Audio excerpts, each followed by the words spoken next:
L'autre titre à la une de l'actualité, c'est cette enquête qui se poursuit, enquête sur cet instituteur de Villefontaine dans l'Isère.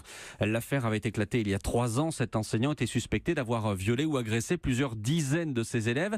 Il s'est suicidé en prison et malgré cela, chose rare, l'enquête s'est poursuivie.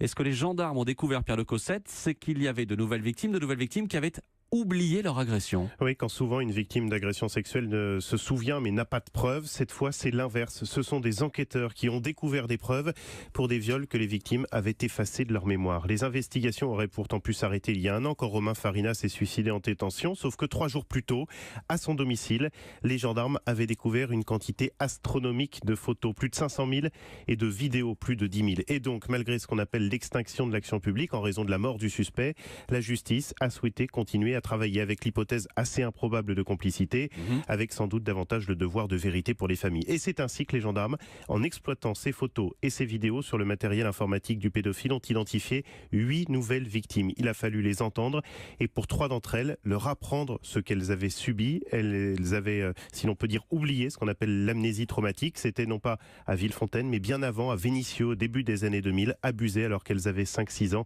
derrière le paravent, au fond de la salle de classe, sous couvert de ce que l'instituteur appelait alors sordidement les ateliers du goût. Merci Pierre de Cossette.